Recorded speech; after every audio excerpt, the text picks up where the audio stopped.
జనసేనకు సంబంధించినటువంటి తగు మీకేం సంబంధం మా మధ్యలోకి వచ్చని చెప్పని రామకృష్ణ గారును జనసేన ఇన్ఛార్జి గారు కొల్లు రవీంద్ర గారు ఇద్దరు కూడా మాట్లాడారు.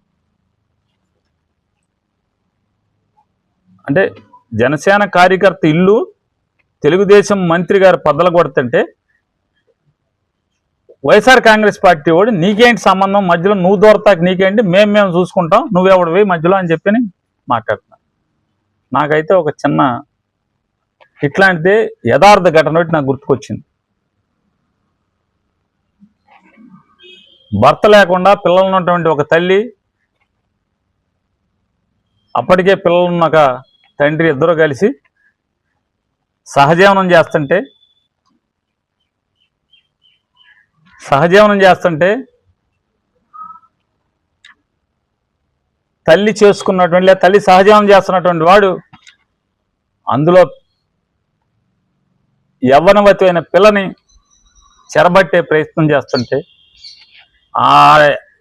ఆవిడ యవ్వనవతి తల్లికి చెప్తుంటే తల్లి ఆ అగత్యాలని ఆ దుర్మార్గాన్ని ఆపలేని స్థితిలో ఉంటే ఎదురింట్లో ఉన్నటువంటి వాళ్ళ కుటుంబానికి పడినటువంటి ప్రత్యర్థుల్ని సాయం కోసం అరిచి పిలిస్తే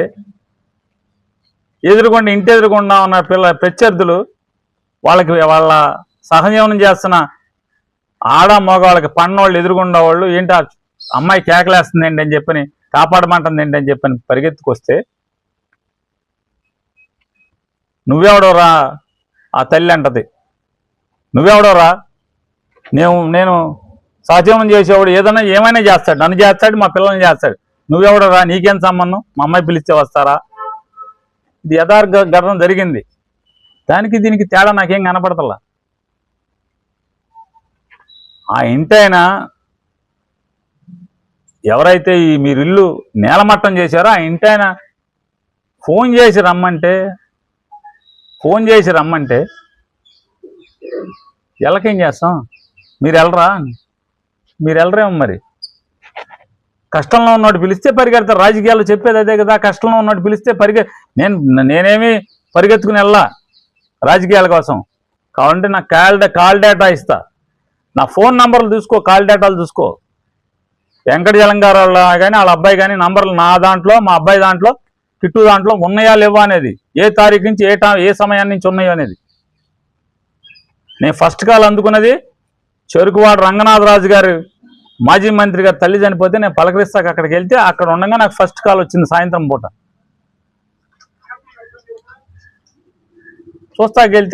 పలకరిస్తాకెళ్తే తప్పని మీరు అంటారు. ఇంకా ఏమంటారు దాని గురించి? అది హైకోర్టు తీర్పు మేరకు కూల్చారని చెప్తున్నారు. నేను కొల్లు రవీంద్ర గారిని, మంత్రి గారిని, ఇది చాలా అంటే మాట గెలవటం కోసం లేదా బజార్లో మీకు పోయిన పరువు కోసం, సంఘంలో మీకు పోయిన పరువు నిలబెట్టుకోవడం కోసం అసత్యాలు మాట్లాడుతున్నారు. మీ ఇష్టం, మీరు ఎటువంటి పని చేయమంటే ఆ పని నేను చేస్తా. కోర్టు తీర్పు లేదు దాని మీద, అది కూలదోయమని పడేయమని కోర్టు తీర్పు లేదనేది నేను గట్టిగా ఘంటాపదంగా చెప్తా. మీ దగ్గర ఉంటే మీ కమిషనర్ గారిని ప్రపంచానికి చూపించమని చెప్పండి. సరే, దేవుళ్ళు గుడి కడతానంటారు, మెడలో మాలలు వేస్తారు, పూజలు అంటారు, పునస్కారం అంటే ఇంత పచ్చిగా మాట్లాడుకోవాలా? ఇంత కుసంస్కారంగా మాట్లాడుకోవాలా? అసత్యాలు మాట్లాడుకోవాలా? నిజంగా మీరు చెప్పిన మాట నిజమైతే కోర్టు తీర్పు మేరకే వెంకటజలం గారి డాబా సుమారుగా 45 లక్షలు విలువైనటువంటి ఆ డాబాని నేలమట్టం చేశారు. దానికి కోర్టు తీర్పు ఉందని మీరు చూపించండి. మీ ఇష్టం, మీరు ఏమి చేయమంటే అది చేస్తాక నేను సిద్ధం. మీరు ఏ పనిష్మెంట్ ఇచ్చినా నేను ఆచరించడానికి దానికి సిద్ధం. అది కోర్టు తీర్పు పడేయమని లేకపోతే, కోర్టు నుంచి ఎటువంటి ఆదేశాలు లేకపోతే మీరేం చేస్తారు? నేను చెప్పింది మీరు చేస్తారా?